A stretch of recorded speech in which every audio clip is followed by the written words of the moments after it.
Welcome to the Heavy Spoilers Show. I'm your host Paul, and in this video I want to talk about House of the Dragon.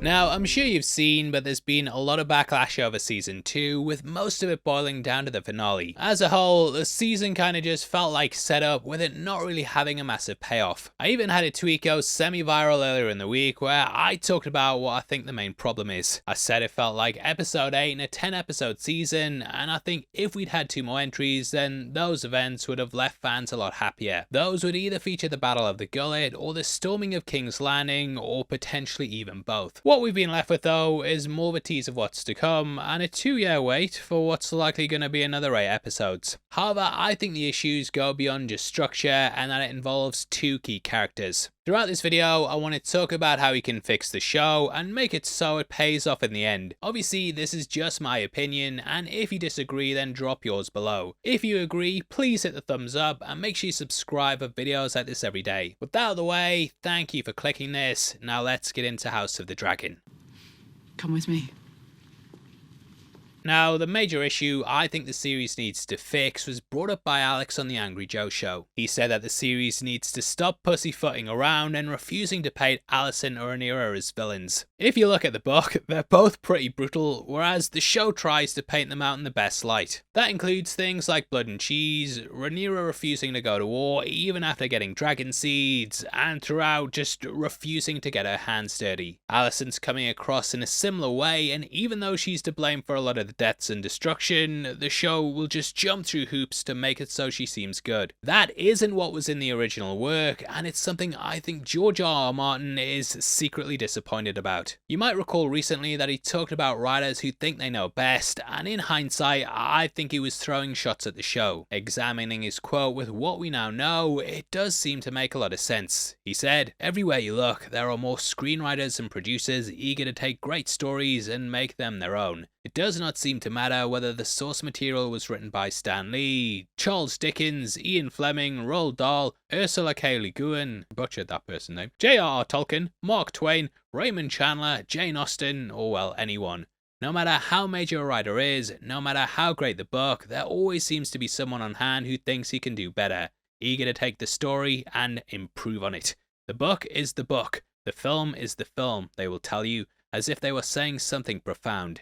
Then they make the story their own. They never make it better though. 999 times out of 1,000, they make it worse." Now, judging by Season 2, I feel like he may have been venting his frustrations about the show. He's also said that he's going to be in London when the writing for Season 3's happening, but that he won't be in attendance. I think looking at the scene with Alicent and Rhaenyra in the end, you really start to understand it more. Here you've got Alicent basically saying, "Hey, I know I kinda got your son killed and you kinda got my grandson killed and we got loads of people killed and I tried to steal your throne and we've been at war and hate each other, but do you want to run away together?" This is just completely nonsensical, and in the end she agrees to give up her son. This is the character who during the coronation of Aegon stood in front of him and faced down a dragon. Meleys could have killed her in an instant and she still put herself forward to protect her family. Now she's willing to go to the enemy and hand him over without a fight. The whole running away thing also feels like it doesn't have any reason to be here, and at this point the 2 characters should hate each other.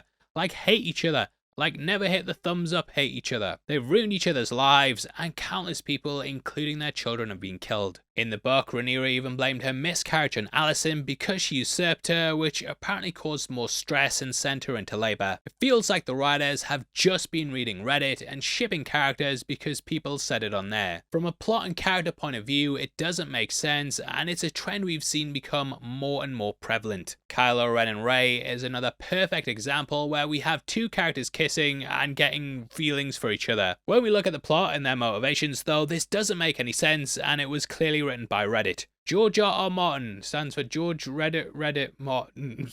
Cut that! Now these changes move away from the source material and ultimately don't even build into what's coming down the line. We of course have the full outline for the show, full spoilers in that, heavy spoilers on that one, but it does lay out pretty much all of the plot. Alicent and Rhaenyra never met again after the latter left King's Landing in Season 1, but the writers feel like they need to have more scenes together to make good TV. However, there's no way it makes sense for Rhaenyra to just let Alicent leave the island alive, and it's an issue that was reversed earlier in the season. Alicent would never have let Rhaenyra leave King's Landing, and I still don't know why she made this choice. Alicent was determined to win, end the war, and put her son on the throne, and capturing Rhaenyra was the clearest way to do this. However, she turned this down and let her escape, even though in her mind she just had a hand in killing her grandchild. Though on the surface these changes might seem cool or something that adds to the character, in the end I think they in fact take away from them. Another example that stands out is Rhaenyra kissing Mysaria, which is also something that didn't happen in the book. We know that this is something that was just thought up on the day, even though there's not been any build up at all. You have two characters who haven't had any signs of attraction to each other, and if you know what's to come, it doesn't go anywhere. Yet. The show might change things down the line, but this is an event that neither character has acknowledged since. It would be like Daemon randomly kissing Alice or Rhaenyra kissing Stefan. If anything, it makes Rhaenyra seem worse because she's cheating on her husband/uncle, but it isn't played like she's a villain, bad, or dealing with regret over doing it. There's no acknowledgement, it doesn't mean anything, and if you completely cut the scene, the season doesn't change. Again, it all ties back to this main point in that they need to make these characters ruthless and villainous. They think that being bad in the show will make the audience hate them, but we know from history that that isn't the case. Look at Walter White. Daemon and Aemond are both liked by the audience, even though they're utter dickheads. Now, you might think that's the actors, or even their gender, but that takes me to who I think's the perfect archetype for how to write them. That is, and I'm gonna say it now,